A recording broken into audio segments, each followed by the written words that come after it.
Olá, boa noite a todos, bem-vindos a mais um Bíblia na Mesa, esse momento muito especial que Deus tem preparado para a gente estudar a sua palavra. Desde já, quero convidar você que está se chegando talvez pela primeira vez aqui no nosso estudo. Aqui embaixo na descrição do vídeo tem um link com todas as referências dos estudos que a gente tem feito proveito no nosso estudo aqui, então fica à vontade para clicar nos links. Temos também o link, os slides da aula de hoje, se você quiser ler depois com mais calma. Tem também a playlist, caso hoje seja a primeira vez que você esteja assistindo com a gente aqui a nossa aula sobre o Evangelho de Mateus, tem uma playlist com todas as aulas anteriores, então pode assistir a aula de hoje, não tem problema nenhum, certo? Você não vai perder nada. Hoje nós vamos ler o capítulo 12, são aulas fechadinhas, então você, mesmo que você não tenha visto a aula passada, você consegue aproveitar a aula de hoje.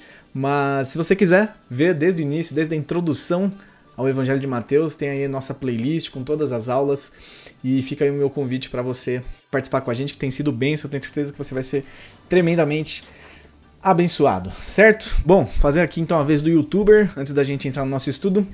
Confere aí se você está inscrito no nosso canal, clica aí no sininho da notificação, que fica aí logo do ladinho do botão para se inscrever, para você não perder nenhum estudo, nenhum culto, porque é sempre bênção, né? Não ficar por fora da nossa programação, beleza? Clica também no joinha, que aí o YouTube entende que esse vídeo tem um conteúdo muito legal, ele divulga para mais pessoas.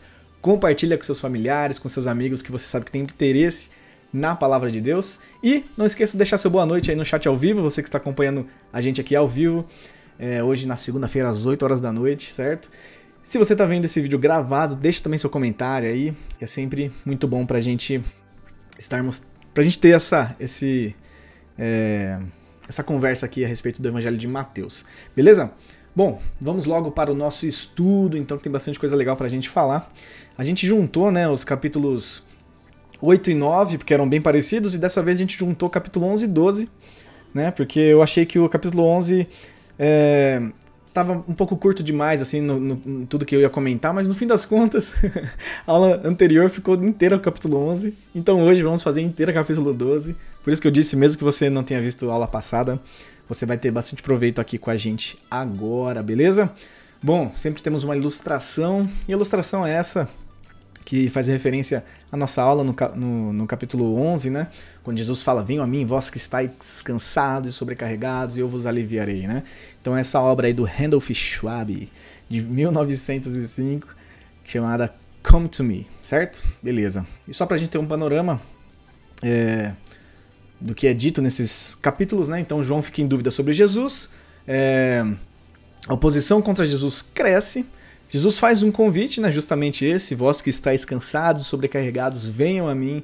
Jesus, ele garante que ele é o Senhor do sábado, e Jesus fala sobre o pecado sem perdão e também sobre a família de Jesus. Então é tudo isso que nós vemos nesses dois capítulos aqui. Como eu disse, a gente já viu o capítulo 11, então nós vamos pular direto para o capítulo 12 aqui, dando sequência nos nossos slides. Deixa só eu achar aqui onde que nós paramos. Foi aqui no slide 14, beleza. Dando sequência aqui. Vamos falar hoje então sobre o sábado, né? Eu gostaria de ler aqui um texto de Mário Persona, né? Uma grande referência que eu tenho para esse estudo aqui. E um texto dele que fala justamente sobre essa questão do sábado, né? Eu vou ler aqui na íntegra esse texto que eu achei muito legal, né? A palavra religião vem de religar, reconectar, considerando que o homem perdeu a conexão com Deus. Porém, é Deus quem faz essa reconexão, não o homem, certo? Afinal de contas, não é pelas obras, né? Mas é pela graça de Deus. Quando o homem tenta se reconectar com Deus, ele parte do princípio de que é capaz de fazer isso seguindo uma lista de regras, e o resultado, suas regras acabam sendo mais prejudiciais, ou seja, sendo mais para prejudicar o ser humano do que para ajudá-lo. Suas regras viram um sacrifício que joga para escanteio qualquer sentimento de misericórdia. Foi o que os judeus fizeram com o sábado, né? E nós sabemos que o sábado ali foi uma lei que Deus deu para Moisés, né? Para ser o dia do descanso e tudo mais. E com o passar dos anos, passar dos tempos, né? As pessoas acabaram tendo isso como uma regra, né? E assim, acabaram distorcendo um pouco esse sentido. E Jesus vem aqui não para quebrar a lei, não para ver contra Deus, mas para mostrar que a tradição aqui estava falando mais alto até do que a própria palavra de Deus.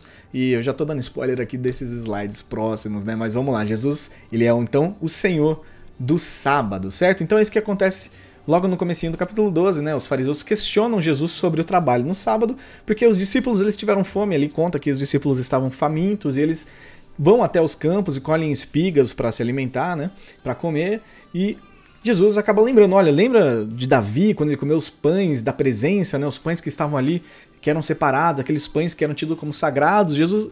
Davi estava com fome e ele foi e comeu, veja, né, qual é o problema disso? Você está com fome, né, você vai deixar de colher porque hoje é sábado, você vai passar fome esse dia, não faz sentido, né? E em seguida Jesus se encontra com um homem com a mão atrofiada, né, mão ressequida, né, enfim, outras traduções. E é interessante a gente ver que aqui os fariseus já estavam ali tentando achar alguma brecha para acusar Jesus, né? Na verdade, eles sempre acusavam Jesus, né? Não importa o que Jesus fizesse, eles acusavam Jesus, eles vinham contra Jesus, né? A oposição contra Jesus só aumentava dia após dia, milagre após milagre, a oposição contra Jesus só aumentava. E aqui nesse momento, eles veem ali aquele homem se aproximando de Jesus, eles já ficam olha lá, vamos então, agora que a gente vai pegar Jesus, agora que a gente vai pegar ele no pulo. Né? E a fim de acusarem Jesus, né, perguntam se é lícito curar o homem no sábado. Veja só, tá vendo? Ele tá querendo uma cura, você vai curar? Hoje é sábado, você não pode curar. E aí Jesus, né, diz que qualquer um salvaria uma ovelha perdida no sábado, né? E quem dirá a vida de um homem que vale muito mais do que a vida de uma ovelha, né? Então, ele cura o homem e os fariseus conspiram contra ele. E a Bíblia nos relata isso, que eles conspiram para matá-lo, né? Então, desde já, existe essa conspiração e, mais uma vez, a oposição contra Jesus crescendo constantemente, né? Os religiosos da época transformaram o sábado em um peso, né? Mas Jesus vem para mostrar que aquilo não tinha importância, né? Então, Jesus foi contra a lei de Deus. É isso que significa? Não, né? Jesus não quebrou a lei do sábado e, por ser Senhor da criação, Jesus tem autoridade sobre o assunto, né? Nós sabemos e nós cremos num Deus trino, o Pai, o Filho e o Espírito Santo, que era, que é e que há de vir. Veja, Deus é sempre igual, ele nunca muda, então eu te garanto, Jesus estava no momento da criação, sabe? Jesus, às vezes a gente, talvez você nunca tenha parado para pensar nisso, né? Talvez, Jesus é, entre aspas, a versão humana de Deus, né? É o Deus encarnado, mas veja, desde a criação, Jesus já estava presente, o Pai, o Filho e o Espírito Santo estavam juntos, né? Então, Jesus viu sim a criação, Jesus descansou também no sábado, né? Jesus estava lá neste momento, então ele tem autoridade sobre esse assunto, né? E não há lei sobre curar no sábado, e a discussão aqui não é sobre a lei, mas sobre a tradição. E é isso que Jesus estava mostrando para eles, olha, vocês estão dando mais atenção a uma tradição que vocês mesmos criaram, mais do que sobre a lei em si, sobre a gente descansar e ter um período onde a gente vai e descansa, enfim, né? E onde a gente não trabalha, né? Então Jesus mostra a incoerência dos fariseus, afinal, ele estava fazendo bem e seus discípulos não estavam trabalhando, mas eles estavam colhendo para comer e saciar a fome, né? Então, Jesus aqui pontua e relata sobre a hipocrisia e a incoerência dos fariseus. Então, para encerrar esse tópico aqui, Jesus então ele não vai contra Deus ou contra a lei, mas contra a tradição humana imposta pela religiosidade, certo? Isso aqui Jesus faz constantemente, principalmente quando ele vem de encontro ali com os fariseus, quando os fariseus vêm de encontro a ele, na verdade, né? Quando eles batem de frente com Jesus, Jesus vem e fala, não, cara, vocês são hipócritas, olha o que vocês estão fazendo, vocês estão colocando a tradição acima da palavra, sabe? Então, Jesus vem e sempre mostra isso para eles. A partir daí, né, nos versos seguintes, fala sobre Jesus ser o servo escolhido de Deus, né? No verso 13 diz, então Jesus disse ao homem, esse homem da mão ressequida, né? Da mão atrofiada, enfim. Então Jesus disse ao homem, estenda a mão. O homem estendeu a mão e ela foi restaurada e ficou sã como a outra. Mas os fariseus, saindo dali, conspiravam contra ele, procurando ver como matariam. Veja só, mais uma vez, né? Como eu disse, a oposição sempre aumentando e crescendo, e desde já eles estavam conspirando para acabar com Jesus. Chega, esse cara aí tá doido, ele acha que ele é o filho de Deus, ele não é filho de Deus. Mas olha como a religiosidade, olha o que a religiosidade faz com a gente, né? Faz com que a gente fique cego. Veja, esses homens estudiosos da lei, estudiosos da palavra e cegos pelas suas tradições, cegos pelo seu status, né? Não queriam enxergar, né? Veja, com certeza eles conheciam as profecias, com certeza se eles tivessem o coração aberto para receber o Messias, o Cristo enviado de Deus, eles teriam recebido Jesus, mas esse orgulho, né, Não, eu sou um mestre, faz com que eles rejeitem Jesus, né? Enfim. No verso 15 continua, né? Mas Jesus, sabendo disso, né? Ou seja, sabendo que eles estavam conspirando para matar ele e tudo mais, sabendo disso, ele se afastou dali, porque afinal de contas não era a hora ainda, e muitos o seguiram.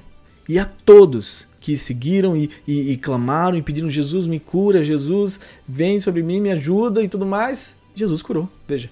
E no verso 16, advertindo-lhes, porém, que não o expusessem à publicidade. É justamente isso, né? Então Jesus fala que, olha, não conta para ninguém. Porque Jesus, ele não queria ser visto como este que vinha contra o Império Romano, certo? Então Jesus, né, o Senhor dos Senhores, também é o servo escolhido de Deus, né? Então Jesus pede aos que o seguem que não fizessem alarde a respeito dele. Ele não queria ser visto como um líder revolucionário, queria libertá-los do inimigo romano e tudo mais.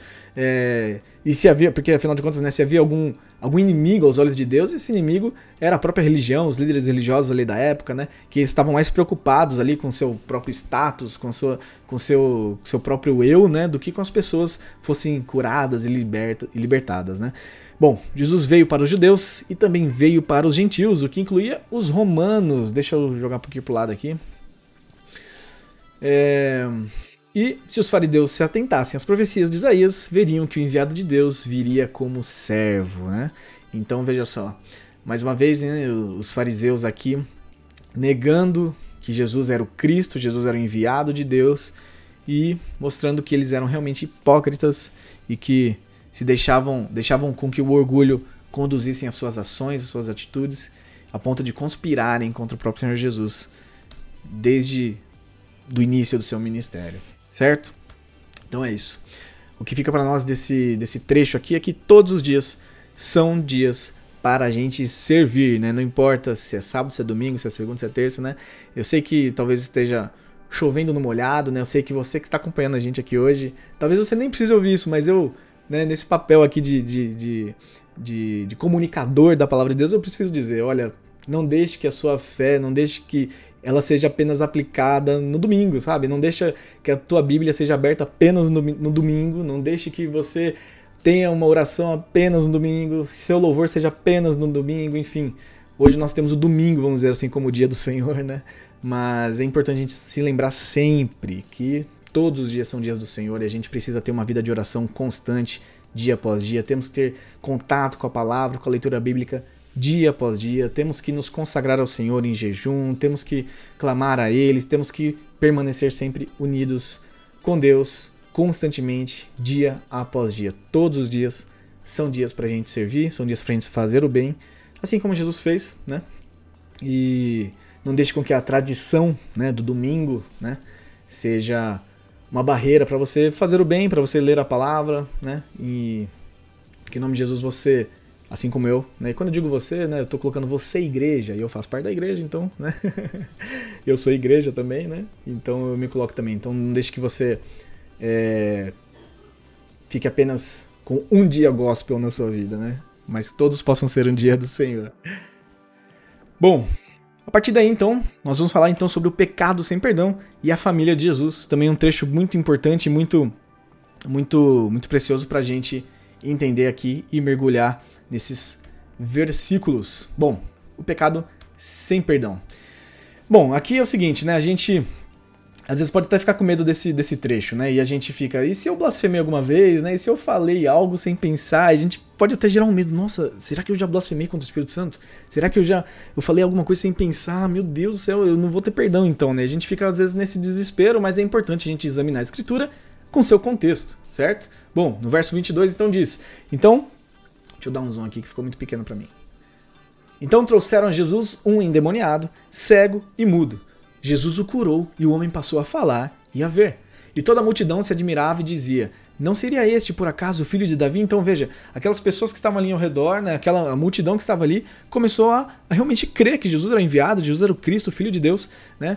E só um detalhe aqui, esqueci de falar no início da aula, mas eu estou usando durante todo o estudo a versão NAA, né, a Nova Almeida atualizada, né, caso você não esteja conseguindo acompanhar na mesma versão, essa versão que eu estou usando, beleza? E aí no verso 24 diz, né, no verso 23 diz que a multidão se admirou e começaram a dizer: esse é o filho de Davi, esse é o enviado de Deus, é o Cristo que nós estamos aguardando. E no verso 24, mas os fariseus, ouvindo isso, diziam: esse não expulsa demônios, senão pelo poder de Beelzebul, o maioral dos demônios, o rei dos demônios, né? E Jesus, sabendo o que eles pensavam, disse-lhes: todo reino dividido contra si mesmo ficará deserto, e toda cidade ou casa dividida contra si mesmo não subsistirá. Se Satanás expulsa Satanás, está dividido contra si mesmo. Como então o seu reino subsistirá? Né? E aqui vou pular alguns versos, né? No verso 31 diz: por isso, digo a vocês que todo pecado e blasfêmia serão perdoados aos homens, mas a blasfêmia contra o Espírito não será perdoada. Se alguém disser alguma palavra contra o Filho do Homem, isso lhe será perdoado. Mas se alguém falar contra o Espírito Santo, isso não lhe será perdoado, nem neste mundo, nem no porvir. Então veja bem, a gente tem que entender o contexto, né? Jesus não fala esses dois últimos versículos, nas 31 e 32, do nada. Jesus fala isso logo após esse acontecimento, né? Do verso 22 para frente, né? Que ele expulsa um demônio e os fariseus ali vêm e mais uma vez, como já tinham feito anteriormente, né? Mais uma vez diz: olha, ele expulsa demônio porque ele tá assim com Satanás, ó. Ele tá fazendo isso porque ele pertence ao Satanás. E Jesus fala: como assim? Vocês estão malucos? Que sentido faz o próprio demônio expulsar um demônio, né? O demônio quer o quê? Quer mais pessoas possuídas, né? E o que Jesus fala exatamente isso. E logo em seguida ele fala sobre essa blasfêmia que não será perdoada. A blasfêmia contra o Espírito, né? Então Jesus diz isso após ser acusado pelos fariseus de ter parte com Beelzebul por expulsar demônios. Os fariseus rejeitam a comprovação de Jesus ser o Cristo e rejeitam o agir do Espírito Santo. Então é isso que acontece. Veja, Jesus vem e faz esse milagre, faz essa maravilha sobrenatural, expulsa o demônio, certo? O homem que era cego e era mudo, é isso? Cego, né? Cego e mudo? Isso. O homem que era cego e mudo volta a falar, volta a enxergar, e ainda assim, ao invés deles crerem que ele é enviado de Deus, ao invés deles conseguirem entender que ele foi enviado, que o poder de Deus vem sobre ele, não, eles ainda o acusam de estarem com o Beelzebul, com o rei dos demônios, enfim. E esse é o pecado que Jesus está falando. Veja, os fariseus, eles rejeitam a comprovação de Jesus ser o Cristo e rejeitam o agir do Espírito Santo, né? Então, essa é a blasfêmia que não tem perdão. A blasfêmia contra o Espírito é a rejeição da obra do Espírito Santo. E isso é muito importante. Veja, não quer dizer que você pode falar, blasfemar contra o Espírito Santo, falar, né, coisas que você não deveria falar, né? Não é isso que quer dizer, eu sei que você sabe disso. Mas a blasfêmia contra o Espírito é justamente você rejeitar a obra do Espírito Santo de Deus. Entenda, o Espírito Santo ele vem e ele nos incomoda, né? Ele vem e incomoda a gente a respeito das nossas atitudes, do jeito como a gente se porta, do jeito que a gente fala. Ele vem e nos incomoda sobre o nosso pecado, do jeito que a gente age, do jeito que a gente vive. Espírito Santo, talvez você hoje sinta isso, sinta que você... E quantas vezes a gente já não sentiu assim, né? Afastado de Deus? Quantas vezes você já não sentiu que não era merecedor, que talvez... Puxa, eu não vou nem orar, porque por que Deus vai me ouvir? Eu sou tão pecador. Quantas vezes você já não sentiu isso? E sabe o que é isso? É o Espírito Santo te incomodando. Sabe, o Espírito Santo ele não vai desistir de você.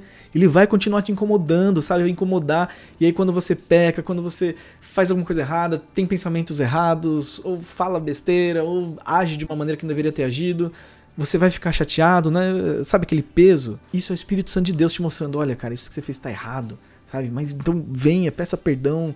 Vamos juntos, sabe? O Espírito Santo te mostrando aquilo, né? E aí quando você rejeita a obra, quando você fala: não, eu não quero o Espírito Santo, eu quero continuar do jeito que eu sou.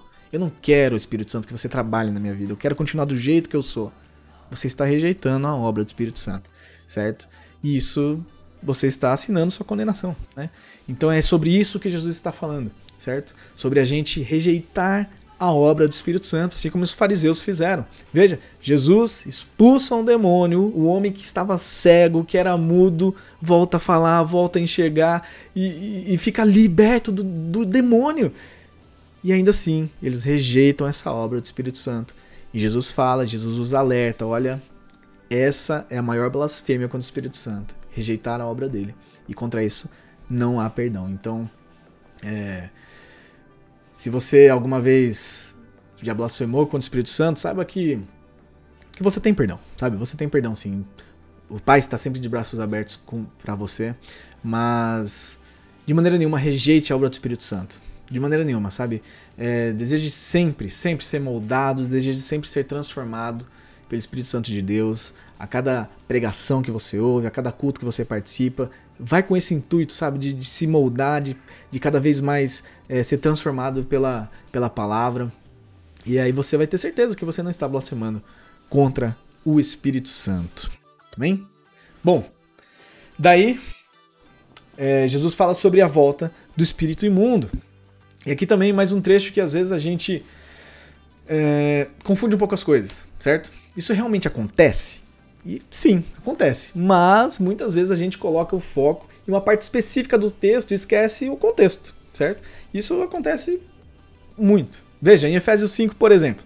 Isso aqui, quando a gente lida com jovens, é uma pergunta que é muito frequente, né? Sobre bebidas alcoólicas. Eu não sei qual é o ranking, né? Se é bebida ou se é sobre tatuagem, né? Duas coisas que o jovem mais tem dúvida em relação ao evangelho. Se pode, se não pode e tudo mais. Mas várias vezes eu já tive que responder sobre bebida alcoólica. E, Rafa, pode beber? Porque, veja bem, a Bíblia diz que não vos embriagueis com vinho. Então, quer dizer que eu posso beber, eu só não posso me embriagar, né? E as pessoas colocam essa condição aí no versículo, mas é interessante, porque, veja, a gente está se focando, não é nem no versículo inteiro, a gente está se focando apenas na parte A do verso 18 de Efésios 5. E eu não quero me estender muito em Efésios, nós estamos estudando Mateus, mas só para usar de exemplo aqui, a gente pega e não se embriaguem com vinho, pois isso leva à devassidão. Mas como que continua o versículo? Mas deixem-se encher do Espírito. E veja, não tem um ponto, tem uma vírgula que continua. Falando entre vocês com salmos, hinos e cânticos espirituais, cantando e louvando com o coração ao Senhor. Ainda não encerrou, não tem um ponto final, continua. Dando sempre graças por tudo a nosso Deus e Pai, em nome de nosso Senhor Jesus Cristo, entende? Então, às vezes a gente a gente se foca tanto em um versículo, ou talvez uma parte de um versículo, a gente esquece do contexto inteiro. E olha, verso 18, olha quanta coisa mais tem depois dele, né? A mesma frase, o mesmo pensamento aqui.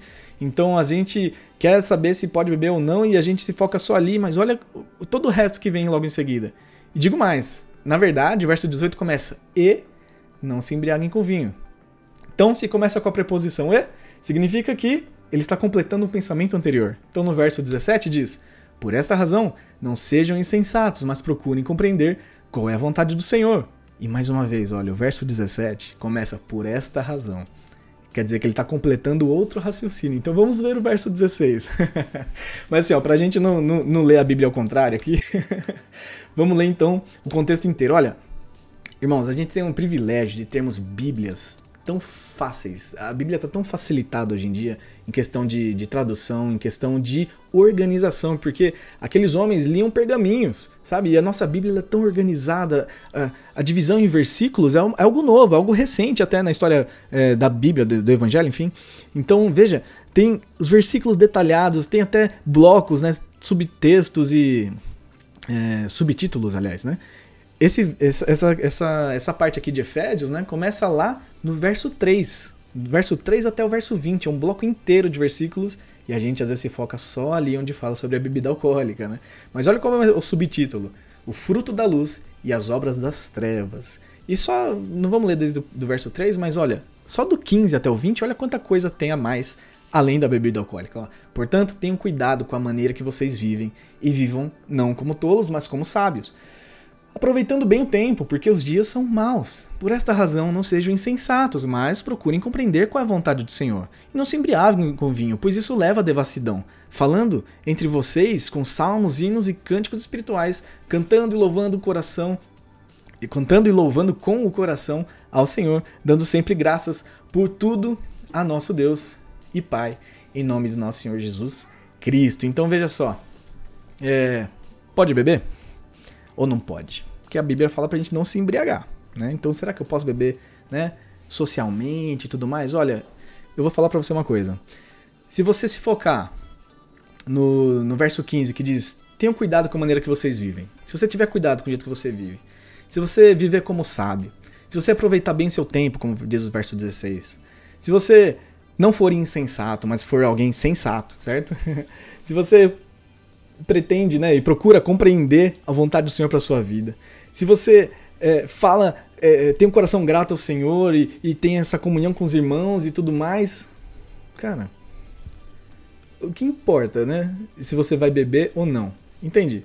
Quero dizer, eu já tenho tudo isso, pra que eu vou beber? Entende? Se eu já estou cheio do Espírito Santo, se eu já estou aproveitando bem meu tempo, se eu já estou vivendo como sábio, se eu estou tendo cuidado na maneira que eu vivo, pra que eu vou me encher com algo que pode me levar à devassidão?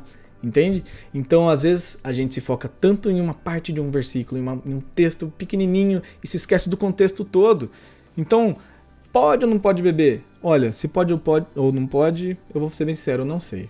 Mas eu prefiro me encher com o Espírito Santo, prefiro pegar todo o outro contexto aqui do texto e aplicar na minha vida. E aí eu sei de uma coisa, eu não desejo bebida alcoólica pra minha vida. Porque não precisa, não faz falta pra mim. Entende? Da mesma maneira aqui, voltando a Mateus capítulo 12, esse trecho diz a volta do espírito imundo. No verso 43, quando o espírito imundo sai de uma pessoa, anda por lugares áridos procurando repouso, porém não encontra. Por isso diz, voltarei para a minha casa de onde saí. E voltando, ele a encontra vazia, varrida e arrumada. No verso 45, então vai e leva consigo outros 7 espíritos piores do que ele, e entrando habitam ali, e o último estado daquela pessoa se torna pior do que o primeiro. Assim também acontecerá a esta geração perversa. Então, primeira coisa aqui, Jesus está falando algo para aquela geração perversa. Quem era essa geração perversa aqui? Bem jundiaense para vocês, perversa. Tem uma galera que fica me zoando, né? Mas tudo bem. Essa geração perversa, né, que Jesus está falando. São esses que não criam. Não estavam crendo que Jesus era o Cristo. Essa geração que vinha e pedia, né, até alguns versos anteriores, eles pedem, falam, Jesus, nos dê sinais de que você é o Cristo. E ele fala, gente, olha o que eu estou fazendo e vocês não creem, né? E aí Jesus vem a partir do verso 43 ao 45, falando sobre isso, sobre esse espírito imundo que sai e volta. Então veja só, o foco de Jesus não é sobre o demônio trazer 7 espíritos piores, e a gente às vezes se foca nisso, fala, nossa, olha, porque se você expulsar um demônio e a pessoa, né, permanecer vazia, ele vai voltar e vai ser pior. Não é sobre isso que Jesus está falando, sabe? Não é sobre isso, mas Jesus está falando o quê? Em a gente preencher o vazio do nosso coração com as coisas que vêm de Deus, sabe? E apesar de Jesus falar especificamente para aquela geração perversa, isso também se aplica a nós, sabe? Isso se aplica para nossa vida, sabe? Então assim, Jesus já te libertou de um pecado, sabe? Jesus já te libertou do pecado, já te libertou. E não importa qual seja o pecado, não importa. Não vou nem ficar citando aqui pecados, mas Jesus já te libertou. Agora, se você foi liberto do pecado, veja, ficou um vazio no seu coração que aquele pecado preenchia, que te dava prazer, que te dava uma sensação boa, e aquele pecado sair de você, fica um vazio no seu coração. Então, se você não completa esse vazio com as coisas de Deus, com a leitura bíblica, você se aproximar de Deus, e você orar, e você, sabe, se você não tem uma vida com Deus, o que vai acontecer é que logo esse pecado vai voltar. E o pior, agora que você conhece a palavra, agora que você conhece que Jesus liberta, você vai começar a pecar, e aí, para você esconder esse pecado, você vai começar a mentir. E aí, para você esconder que você está mentindo, você vai começar a fazer outros pecados, entende? Então, por isso que é o que Jesus está dizendo, olha, eu já te libertei, sabe? Eu já te libertei, então preencha seu coração com as coisas de Deus. Porque senão você vai voltar a pecar e vai começar a pecar outros pecados para esconder o pecado, entende? Para continuar escondendo pecado atrás de pecado. Quer dizer, o nosso foco aqui, no que Jesus está dizendo, não é em relação a demônios e espíritos em si, mas é em a gente completar o nosso coração com as coisas de Deus, as coisas do céu, certo? Coloque seu foco em preencher seu coração com as coisas de Deus. Não dê espaço, não dê lugar para as coisas do inimigo, não dê lugar para o pecado, não dê lugar para o vício. Deus quer te libertar dos seus vícios, então peça isso para Ele hoje. Se você ainda tem algum vício, peça isso para Ele hoje, sabe? E Deus, Ele vai sim te libertar. É claro, existem vícios que mexem demais, né, com o nosso organismo, né, que mexem demais com substâncias, né, enfim. E é claro que Deus pode sim, ó, o estalar de dedos fazer você não ter mais nenhum vício de droga nenhuma, né? Mas talvez não seja assim que Deus queira fazer. Talvez você tenha assim um processo onde você vai se libertar desse vício, mas creia que Deus é contigo e não deixe esse vazio no seu coração, senão você pode ter uma recaída, sabe? Você pode voltar a pecar. Então, que em nome de Jesus nós possamos ter essa consciência, sabe? De que Jesus já nos libertou. E agora o que cabe a nós agora é preencher o vazio do nosso coração com as coisas que vêm de Deus. Então vai, irmão, participa mesmo dos cultos, sabe? Continua lendo a Bíblia, continua em oração, esteja em família. E é sobre isso que a gente vai falar agora, a família de Jesus. Bom, a rejeição ela não vinha apenas dos fariseus, mas da própria família de Jesus. Bom, seus irmãos vieram porque acharam que ele havia enlouquecido. Eu não sei se vocês repararam ou entenderam o porquê da família de Jesus vir ali, querer falar com ele tão apressadamente, mas lá no Evangelho de Marcos fala sobre isso. Em Marcos capítulo 3, verso 20 diz: então Jesus foi para casa e outra vez se ajuntou uma multidão de tal modo que nem podiam comer. Tinha tanta gente ali que ninguém conseguia andar direito, não conseguiam comer. E quando os parentes de Jesus ouviram isso, saíram para prendê-lo, porque diziam, está fora de si. Em outras versões diz exatamente isso, ele enlouqueceu, né? Em outras versões diz não para prendê-lo, mas para levá-lo para casa, porque ele havia enlouquecido. Ou seja, os próprios irmãos de Jesus, a própria família, e aqui irmãos de sangue, certo? Não começaram a achar que Jesus tinha enlouquecido. Ele tá doido, tá achando que ele é o Messias. Os próprios irmãos de Jesus começaram a rejeitar quem ele era, certo? E aqui é um ponto de virada no ministério de Jesus, que era quase que exclusivo a Israel, né? Mas agora passa a ser universal, certo? O relacionamento com Deus não está mais limitado a uma nação, mas foi estendido a todos que fazem a vontade do Pai. Nós temos essa confirmação lá no Evangelho de João. Eu não separei aqui, mas nós sabemos, né, que ele veio para os seus, foi rejeitado pelos seus, mas todos aqueles que... deu branco. Todos aqueles que confessam seu nome fez ser recebidos como filhos de Deus. Deu branco. Mas amém. Verso 46. Enquanto Jesus ainda falava ao povo, eis que a mãe e os irmãos dele estavam do lado de fora procurando falar com ele. E alguém lhe disse, a sua mãe e seus irmãos estão lá fora e querem falar com o Senhor. Porém, Jesus respondeu ao que lhe trouxe o aviso, quem é a minha mãe e quem são os meus irmãos? E estendendo a mão para os discípulos, disse, eis minha mãe e meus irmãos. Portanto, aquele que fizer a vontade do Pai, do meu Pai Celeste, esse é meu irmão, minha irmã e minha mãe, certo? E esse trecho aqui então nos revela alguns pontos muito interessantes.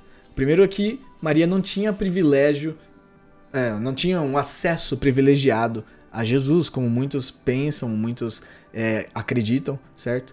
Maria não tinha esse privilégio de acesso a Jesus. A hora que ela quisesse, ela ia lá e falar com Jesus. Jesus estava ali pregando, estava ali fazendo seus milagres, né, exercendo ali seu ministério. E a mãe dele chegou e ele fala, não, pera, calma, deixa eu resolver aqui as paradas, mãe. Daqui a pouco eu vou aí falar com a senhora. E é por isso que a gente não precisa de um intermediador, certo? Entre nosso relacionamento com Deus. Não precisa de ninguém fazer esse meio campo aí pra gente, porque Jesus está disponível para todos. Todos aqueles que desejam Jesus se faz disponível, certo? E outra coisa interessante é que Jesus tinha irmãos, né? Filhos de Maria e José, né? Talvez você também nunca tenha parado para pensar nisso, mas Jesus ele tinha assim irmãos de sangue, filhos de Maria e José. Então, é um dado interessante, né? Pra gente parar pra pensar, certo? E essa é então a família de Jesus. E lembrando disso, que a blasfêmia contra o Espírito Santo é a rejeição da obra do Espírito Santo de Deus. Beleza? Irmãos, é isso o nosso estudo de Mateus 11 e 12. Vamos então para o nosso resumo e aplicação. E aqui no resumo, então, vou resumir também um pouco do capítulo 11, né? Que começa lá com a dúvida de João e o convite de Jesus, certo? João ele estava encarcerado, né? Acho que os irmãos lembram. Ele estava encarcerado e ele pede para os seus discípulos: olha, vai lá, confirma se Jesus é mesmo Cristo. João já tinha essa confirmação, mas devido à sua prisão, devido a ele estar ali, enfim, ele está ali numa situação complicada, né? Talvez isso possa tê-lo feito pensar: poxa, porque Jesus me deixaria aqui mesmo, né? Talvez isso possa ter gerado essa dúvida no coração de João, mas ele pede para os seus discípulos irem até Jesus, e eles perguntam diretamente para Jesus, e Jesus, ao invés de se ofender, né, com esse questionamento, Jesus até exalta, olha, não existe homem maior do que João, né? E Jesus confirma através dos seus relatos, dos seus milagres e tudo mais, que ele era sim o Cristo, e a partir daí, né, a oposição contra Jesus aumenta. Jesus exorta também as cidades que não se arrependeram, e Jesus convida os cansados, sobrecarregados para serem aliviados por ele, certo?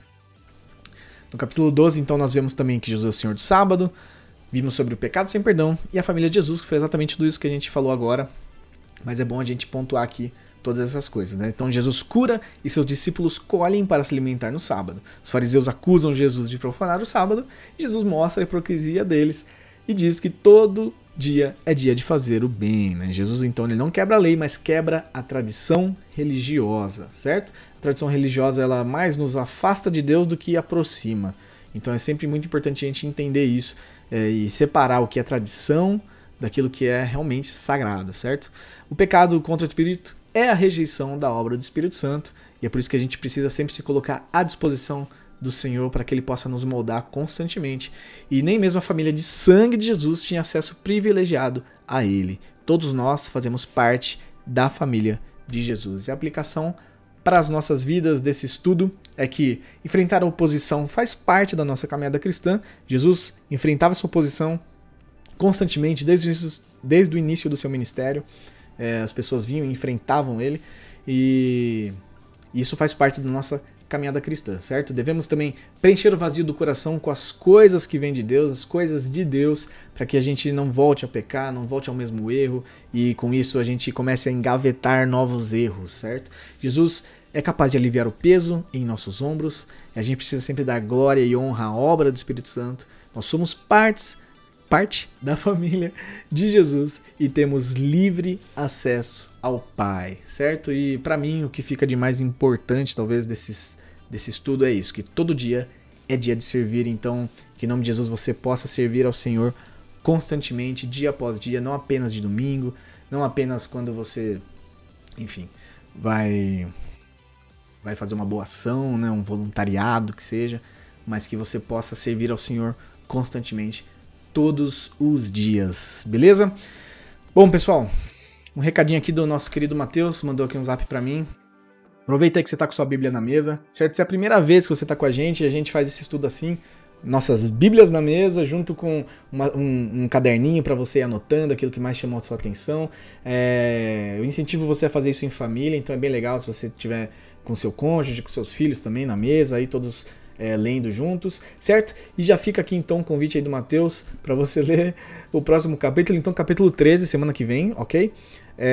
Segunda-feira às 8 da noite estaremos aqui conversando sobre o capítulo 13, mas aproveita que você já está aí na mesa, já está com a sua Bíblia na mesa e já leia o capítulo da semana que vem, já conversa entre a sua família aí, os pontos que mais chamaram a sua atenção, aquilo que você achou mais importante, rabisca aí sua Bíblia, grifa bastante, né? E lembrando sempre da nossa máxima aqui da nossa aula, né? Que uma Bíblia caindo aos pedaços pertence a alguém que não está caindo aos pedaços. Então rabisca mesmo, rasura, escreve aí, marca aí aquilo que mais chama a sua atenção, e porque isso é sempre bênção para a nossa vida. Se você tem alguma dúvida sobre tudo isso que nós falamos aqui hoje, se talvez você tenha algum comentário que você acha muito importante e eu deixei de falar, também deixa aqui nos comentários, certo? Na aula seguinte a gente inicia a aula lendo esses comentários para enriquecer ainda mais a nossa aula, beleza?